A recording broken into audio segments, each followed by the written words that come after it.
lii mooy la énième émission ma fiy def. C'est toujours un plaisir. am mbégte gu mag a mag di la fi dalal mais comme ni ma ko sumbee waxtaan bi ci wàllum yoon la ñu koy dooree c'est vrai que bëgg nañu waxtaan ci sumb yi nga xam ne président annoncé na ko 31 décembre. mais li xew ni ki démb la libération de Tahirou Sarr ak de Farba Ngom mu bokkoon également ci volet politique bi nga xamante ni abboon ngeen ko mooy ce que l'on appelle la reddition des comptes. ñu bari tey jàpp ne ndax dafa mel ni tournure bu yees la jël d'abord sa impression sur cette libération de Farba et de Tahirou Sarr Farba qui est maintenu ndax appelu procureur du parquet financier. Bon, déjà en tant que républicain de sur quoi on débuté on va en tout cas rafet njort ci suñu justice.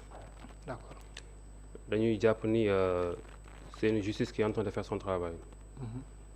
Et comme ni ñu amee habitude di ko wax. waaw doxinu yoon dafay ute lool ak doxin bi askan bi des fois di xaar mu doxee ko. D'accord. Mais par contre man j'ai une demande à formuler. Une demande. Oui jëmee ko ci suma justice quand même. La demande mooy que vu que yoon dafay àtte ci turu askan. Oui. yoon dafay àtte en tout cas du mën a ci ndigalu askan waaye daal ci turu askan ku ma ko waxee. dama jàpp ni la justice sénégalaise fi ñu toll nii war na jàkkaarloo ak askanu Sénégal expliquer leen wax leen le pourquoi yenn agissement yi di am ci doxalinu yoon. D'accord. ndaxte du ma ne la libération de Tahirou Sarr bett na ma mais xaaruma ko woon en réalité. Très sincèrement lu tax loolu. Babacar. Oui. dañoo hérité dëkk buy dund lu metti lu tar économiquement. waay ba tey jii le monde entier ñëpp a ngi naan Ousmane Sonko Bassirou Diomaye le régime en place. Est-ce que duñu dem vers ce qu'on appelle la restructuration de la dette publique. Effectivement comme requête bi FMI di sàkku ci yéen. mu dem nekk lu métti loolu askan bi di dund nag. des gens yoo ne yàgg leen toppee 200 milliards. ñu ñëw teg ci table ji 400 milliards. 442. 442 milliards comme caution. saa waay bu dee dëkk boo xamante ni yoon mi ngi dox na mu war a doxee. taxaw seetlu dana am ci boobu dossier. On ne va plus parler de libération on va plutôt parler d'où vient cet argent. parce que xaalis boobu noonu moo xam muy lu ñu blanchir moo xam xaalis bu tilim la moo xam alal ju ñu détourné la ci askan bi ak lu mu ci mënti doon. une fois entré dans notre économie rek nasaxal na économie suuxal na économie ba maanaam naxasal na njàng ma naxasal na santé ba naxasal na liggéey ba naxasal na lépp lu war a mën a participer ci luy développer boobu dëkk. D'accord. alal ju ñuy toll. on parle de 200 milliards tu mets sur la table 440 milliards. Mon ami, on ne parle plus de ta libération. On doit parler d'où vient cet argent et de l'impact bi nga xamante ni dugal bi ñu alal di dugg ci économie bi am na ko ci économie bi. kon tey ñooñu bu ñu toogee naan libéré nañ kii am na liberté provisoire procureur s'est opposé et cetera moi je me dis que yoon la nag justice bu Sénégal toog jàkkaarloog askan bi jox leen ay explications. D'accord ndax et au-delà de ñoom on a vu le cas Mansour Faye. am na lan la ñuy waxul fii ci yorin bu bon bu Mansour Faye yorewul askanu alalu Sénégal. Lat Diop. lu ne am na lan lañ fi waxul ci Lat Diop. mais ces gens mon cher c'est des milliardaires. c'est des milliardaires je dis pas que am na ay preuves que def nañu lii wala def nañu lële mais na yoon taxaw gëstu seeni mbir ndax en un temps record il peut pas devenir des milliardaires et ils sont devenus des milliardaires. je reste en tout cas positif. rafet njort ci yoon ni muy doxee. mais nag je pense aussi que la justice nous doit des explications. alors da nga wax ne da nga am surprise comme pour yow wala pour ñenn ci sénégalais yi yow pour yow mbir mi fan la sooxee parce que dañu ne ñu bari dañ ne am ngeen levier yépp pour def ce qui doit se faire de sorte que cette justice là bi ñuy xaar ci reddition des comptes mu wuteeg ñeneen ñi am na kon fan la problème bi. non c'est-à-dire que ñiy wax naan am ngeen levier yépp peut-être moo ñu jàpp ni ñun dañu war a doxee comme nos prédécesseurs nañu doon doxee. déedéet la rupture ne doit pas rester théorique dañ ko war a acter et on doit l'acter sur toutes ses formes ñun waruñu nekk régime bii ñëw du jàpp loxoy justice nanga tegal fii teggil fii jàppal kii bàyyil kii du tout loolu warul refléter ñun suñu gestion du tout on doit laisser la justice libre mu def liggéeyam donc les gens qui disent que vous avez tous les leviers peut-être ils attendent à ce que ñu dicter l'orientation de la justice ci ku mu war a jàpp ak ku mu war a bàyyi ça on le fera jamais. mais est-ce que l'orientation maintenant li nga xamante ne nag ñu am nañ ko comme ay levier te ñu war ci jouer mooy faire de sorte que ñi ñu jàppee ni c'est des magistrats intègres ñu fexe ba teg leen fa ñu leen war a teg ñu mën a liggéey bu sell parce que nag on ne peut pas parler de justice libre sans pour autant avoir des magistrats intègres yow boo nee sama justice dama ci raxas sama loxo du ma ci yëy du ma ci yàbbi ils n'ont qu'à faire leur travail de façon indépendante. Assure-toi d'avoir des magistrats intègres qui ont la même vision bi yow bi nga am ci yoon. maintenant nag mënuñu jàpp ni y a un travail à faire dans la justice. ñu xam ni wala ñu njort ni magistrat diw magistrat tel wala corps sangam wala corps sangam. fa mu nekk fii mooy place am ba pa ñu croiser les bras et c'est là où je suis d'accord avec certains. nañu def le nettoyage qu'il faut dans la justice faire les mutations qu'il faut dans la justice en tout cas avoir l'assurance qu'on a des magistrats intègres qui feront le job. Alors, mais aussi il faut pas s'attendre à ce que fa yoon di waxee jàppal bàyyil ñun ñekk ci ginnaaw nankan kii la du kii wala kii la du kële. Ça ce sont des requêtes de votre président de parti politique Ousmane Sonko lui-même. La requête du président de Pastef les Patriotes mooy lan mooy que justice soit faite. Non, sa requête d'abord mooy qu'on mette les magistrats qu'il faut au poste qu'il faut. Alors c'est ça coince où donc ñu bari li ñu jàpp ne c'est le président n'a pas cette volonté manifeste de mettre les personnes qu'il faut wala changer au niveau du conseil supérieur de la magistrature wala dans yeneen ak est-ce qu'ils n'ont pas raison? Non, la volonté elle est là et elle a été matérialisée sur le fait que président bi mu jëlee fonction en tant que président le premier acte qu'il a posé moo nekkoon pencoo justice bi gannaaw ba mu ko pencoowee ba pare ñu jël ay ndogal tënk ko ci téere jox ko récemment il a annoncé l'application de ndogal yooyu noonu donc volonté weesul loolu et bien avant ça n'oublions pas que am na remaniement bu amoon ci biir justice bi il y avait des mutations des changements mais le système est tellement profond que du nekk une chose facile une chose aisée qui se fera du tic au tac.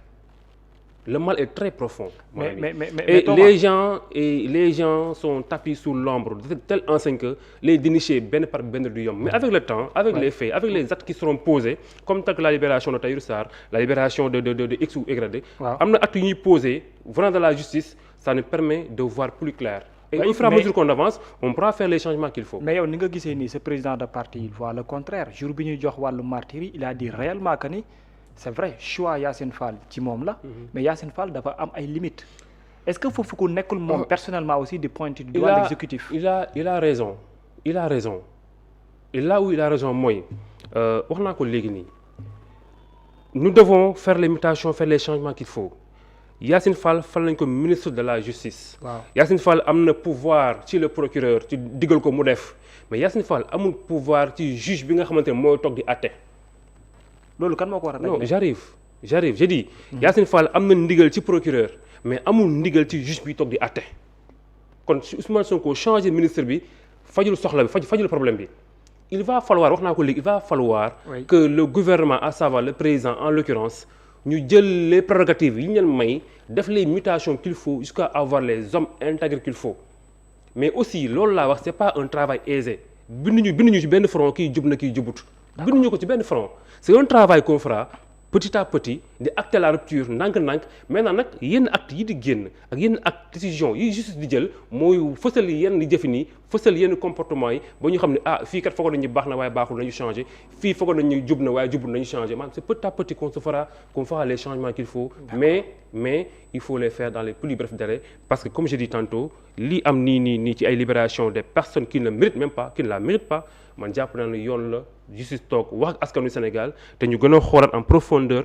comment faire les changements qu'il faut. Est-ce que cette volonté manifeste de faire justice ci wàllum reddition des comptes elle est toujours là parce que ñu bari ci yéen dañ ne le président de la République il s'est adressé aux Sénégalais daaw dafa jël jiital ko wàllum reddition des comptes et tout cette année-ci mu mel ni lu mu fàtte la ñu bari jàpp ne c'est parce que li muy woote ne jàmm ak salaam da ko yitteel lool moom la jël teg ko ci kaw wàllum justice gi mu jàpp ne mën na indi le contraire. Vous savez Babacar. jàmm ak salaam mënta am fu yoon amut jàmm ak salaam mënuta am fu justice amul c'est pas possible reddition des comptes c'est pas une demande de Babacar Ndiaye c'est pas une demande de Bassirou Diomaye Diakhar Faye loi la ay texte la yoonu Sénégal moo ne képp ku ñu dénk alalu réew mi boo jeexalee da nga war a rendre compte lañ la dénkoon noo ko yoree.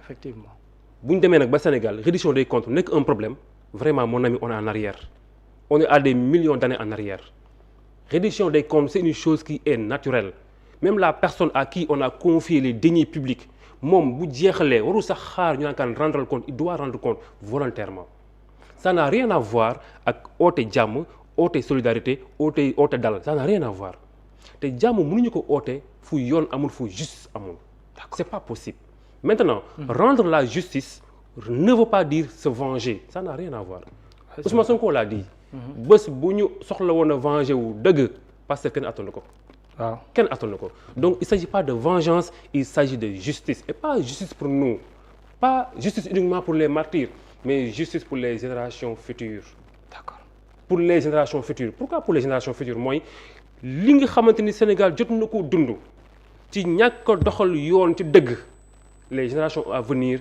on doit les épargner cela il ne doit pas venir pour revivre les mêmes situations que nous on a vécu c'est pas sérieux un état sérieux doit tout faire ba lépp lu mu jaar ci lu metti mu fexe ba la génération à venir mu mën ko moytandiku loolu noonu kon justice au-delà de nous au-delà de nos martyrs mais pour les générations à venir d'accord te on ne peut pas parler de jàmm ak salaam sans justice c'est pas possible est-ce que tey histoire wala jurisprudence président Macky Sall rattrapé wul leen ndax dans la mesure où la perception aujourd'hui bi nit ñi am ci wàllum reddition des comptes jëmale ci yéen mooy ñenn ñi sax ñu ngi naan échec ngeen déjà est-ce que yow même gis-gis boobu moom nga am échec ci ban wàll mais li ñu fi waxal Farba Ngom yëpp liñ ko fi bindal yëpp liñ ko fi tuumaal yëpp en moins de 2 ans mu am liberté comme ça dem ak li ngeen ko fi tudd yëpp est-ce que li wanewul déjà il paraît que Farba Ngom est toujours en prison avec parce que le procureur c'est autosaisi je pense moom moo def mais Tahirou Sarr Farba Ngom d'accord déjà ce qu'il faut wax naa ko léegi nii moo tax ma ne la justice sénégalaise doit faire face à son peuple loolu laa gëm nos magistrats doivent nous expliquer ce qui se passe c'est quoi le procureur ngay sàkku mu génn non le procureur na génn wax ak askanu Sénégal comme ni nga ko waxee nii effectivement nous ça nous a pris de haut je vais me répéter. de la bête. Non, je vais me répéter. Mon ami, Tahirou Sarr, Farba Ngom ont mis sur la table 400 milliards. C'est quoi 400 milliards? Est-ce qu'on se rend compte du montant? Même si c'est en biens meubles et autres. Mais c'est 400 milliards, mon ami. Mais c'est quoi 400 milliards? Est-ce qu'on s'en rend compte? Ana lan moo nekkoon seen liggéey bu leen war a may ñu mën a cautionner 400 milliards. Qui est derrière eux pour que ñu mën a cautionner 400 milliards? Fan la alal jóge ak naka la dugg ci économie Sénégal? Ak quels sont les impacts que cet argent sale a eu sur l'économie du Sénégal? Mais c'est des questions qu'on doit se poser. Mais si aujourd'hui on dit que tel a été libéré, le procureur ce truc, mais attends, na yoon génn wax ñu xam nañu expliquer ñu xam. Et maintenant au président de la République. Abdou Mbow nee na jarul ko li yëpp Ousmane Sonko la ab volonté manifeste moom la yoon di appliquer moo waral Farba Ngom ñu génn Tahirou bàyyi ko ci biir kaso. Bon wax Abdou Mbow très sincèrement tout le monde sait que jarul door doom quoi vraiment. Non mais c'est non j'ai dit wax Abdou Mbow très sincèrement duñ sax perdre ay secondes quoi très sincèrement donc voilà on laisse passer wax ma keneen nee na mais pas Abdou Mbow nee na on continue.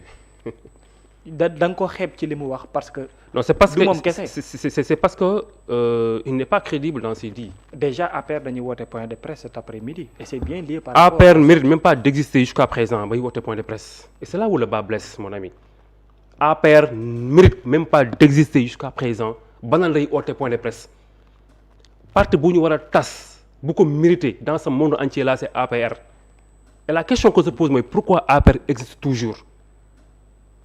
Justice mu ngi commencé ci tas APR pas parce que dafa tasoon Pastef mais parce que li ñu def ci ñaawteef dafa jéggi dayoo le Sénégalais le monde entier n'a jamais connu de telle cruauté venant d'un régime le Sénégal n'a jamais connu une telle cruauté venant d'un régime un régime qui a tué 80 de ces jeunes sans broncher un mot ce régime là ce parti là ne mérite pas d'exister et c'est là où moi c'est là où j'ai un peu du mal des pincements de cœur vis-à-vis de nos autorités. Et à la tête Bassirou Diomaye Diakhar Faye le président de la République du Sénégal. À qui moi je demande pourquoi APR continue d'exister et au nom de quoi. Ba tey mu naan lay woote point de presse pour nous dire quoi? Pour nous rabâcher de n'importe quoi? Wala pour naxaral sénégalais? Wala pour taxaw kokkali sénégalais? Après li ñu def après tout ce qu'ils ont fait au Sénégalais. Def seen rôle parti politique def seen rôle parti politique. Jouer le rôle d'un parti politique qui existe. Sauf qu'ils ne sont pas dignes d'exister en tant que parti politique jusqu'à maintenant. Et c'est ça la vérité. Et ce serait que justice. ce serait que justice pas parce que daf ñu koo teg ñun mais parce que da koo teg askanu Sénégal le régime de Macky Sall a été d'une cruauté inouïe ñun dañoo tas suñu parti lu ñu tasee suñu parti dañoo rey nit kan la ñu rey on a tué qui qu'est-ce qu'on a fait on s'est manifesté dañoo génn taal ay pneu sànni ay xeer ñu tas suñu parti eux ils ont tué 80 jeunes ils ont tué 80 personnes mon ami benn bakkan rek dara la waxuma la 80 et vous pensez que c'est un parti qui mérite d'exister ba naan day génn def son rôle de parti politique soyons sérieux fa la ñu nekk quand même et c'est là où moi je me pose des questions par rapport à nos autorités il y a quoi avec APR. mais est-ce qu'ils n'ont pas raison dans la mesure où ñu dem ba jàpp ne l'homme politique ak ki nga xam ne c'est un homme d'affaires l'homme d'affaires sort l'homme politique reste en détention dañu bokk même dossier là où interrogation du ñëw ne est-ce que nekkul donc y a une volonté manifeste politiquement. Bon, si on essaie de faire cette distinction homme d'affaires, homme politique aussi, on se goule le doigt dans l'œil. Ils étaient tous des hommes politiques. Tous les deux. Tous les deux. Ça va homme politique du weesuwul nga yor say milliards toog fii gis ne Babacar Ndiaye mi kat politicien buy dem la nga ne dama koy investir damay financer ci moom nga financer ci moom baax a baax investir ci moom baax a baax pour que suba bu toogee nekkal la fi ça va yaa ngi politique da nga ciy tax rip à ta manière nag lamboo casquette homme d'affaires. C'est ça la vérité. C'est ça la vérité. J'ai dit, ils étaient tous politiques.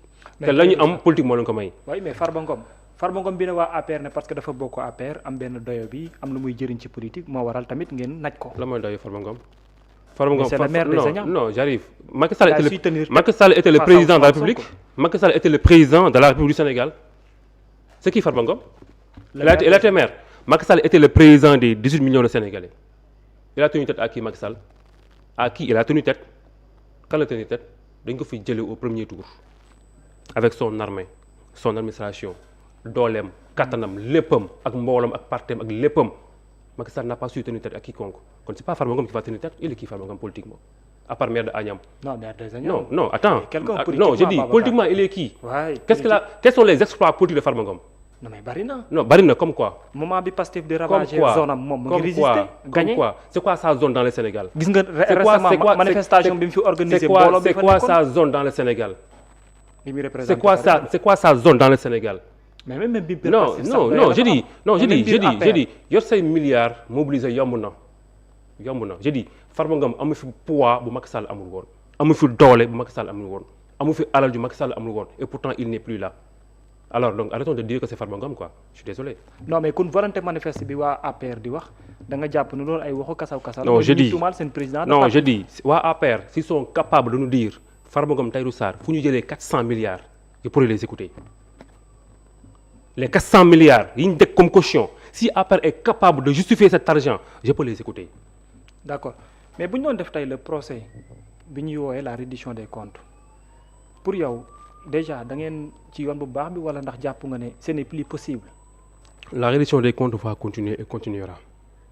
Comme je vous ai dit comme je vous ai dit c'est pas une du bëgg-bëggu Babacar Ndiaye loolu ay loi la ay texte la et encore une fois de plus la rupture ne doit pas rester théorique on doit l'acter ay acte la et la reddition des comptes jëmmal ko Sénégal dëggal ko Sénégal dafa bokk ci acte yi manifester la rupture donc duñ ci teggi un iota. Maintenant nag la manière dont elle est en train de progresser d'accord elle est discutable. Elle est discutable et c'est là où j'ai lancé les deux appels. D'abord à nos autorités ñu xoolaat justice bi composition bi mais aussi à la justice mu génn jàkkaarloog askanu Sénégal wax ñu ce qui se passe lu xew lan la. D'accord les changements annoncés par le président de la République Bassirou Diomaye Diakhar Faye ci 31 décembre bi nee na dina am ay réformes. ci conseil supérieur de la magistrature wax na également ci yeneen ak yeneen cour constitutionnelle bi nga xam ne annoncé na ko toutes ces choses là pour yow am na lu mu mën a soppi wala lu mu mën a joxe comme dayoo ci justice ak perception bi ci Sénégal yi am. Bon déjà je vais quand même préciser une chose. Oui. Bon parce que man noonu la ma yàlla bindee quand même Bassirou Diomaye Diakhar Faye li nga xamante ni moo ko gën a yitteel. Dans la vie en tout cas politique pas politique sax en tant que président du Sénégal mooy la justice. Ah bon? Oui je dis ça pas parce que ci tey yaay bakkan laa ko teg déedéet c'est parce que dafa am bés nekkagul woon président il était candidat ma toog mu toog Cheikh Omar Diagne toog yéen ñett ñun ñett ñu toog. prison. Cheikh Oumar Diagne ne ko waa Bas bés boo nekkee président ana ban acte ngay njëkk a posé en tant que président mu ne acte bi may njëkk a posé moo réformer la justice lii mooy suma bëgg-bëgg premier réformer la justice ni ma ko waxee effectivement noonu la ko defee kon su ma sukkandikoo ci loolu damay jàpp ni ki justice yitteel na ko. est-ce que pour yow yitteel na ko ci 2 ans yi. j'arrive damay jàpp ni justice yitteel na ko léegi maintenant nag naka la ko nekk di defee ndax baax na ndax baaxul ndax jub na ndax dëng na c'est discutable mais man jàpp naa gëm naa ci li ma fekkee li ma dund ak moom jàpp naa ni justice yitteel na ko maintenant est-ce que vitesse bi mu koy defee moom la baax na est-ce que manière bi baax na est-ce que c'est discutable je suis d'accord mais ndax justice yitteel na ko je suis d'accord nangu naa loolu man. qu'est-ce qui a changé benn bi stop mooy. waaw effectivement li nga xamante ni mooy ponk yi ñu tënkee ci dialogue bi. waaw bu ñu fàtte ni du ay bëggu-bëggu Bassirou Diomaye Faye la gars yi tënk ci lañ ñu tënk jox ko. non non c'est tous les acteurs qui se sont réunis. pencoo réew mi ci wàllum yoon xam ni lii c'est des réformes majeures à faire ñu décider ko tënk ko ci kayit jox ko loolu la génn annoncé que ni il va les appliquer on va les exécuter tel que conseil constitutionnel dana soppeeku dem ci cour constitutionnelle on mettra en place une haute autorité de la justice tel que lu ci mel ni juge des libertés mu am ñu soxla ko parce que nag lii xew ci prison yi di xew diggante retour de parquet tëj bi mandat de dépôt yi ñaaw na ñaaw boo xamante ni il faut ñu xoolal ñu repenser la justice côté liberté lu mel ni juge des libertés lu ci mel ni conditions d'existence des prisonniers lu jar a xoolal la donc lu ci mel ni aussi changer mais lu ci mel ni aussi la refonte foncière même je dirais des codes pénals et procédures pénales oui ay codes yu mat a xoolaat la tey bu ñu xoolee le procureur avec tous les pouvoirs qu'il a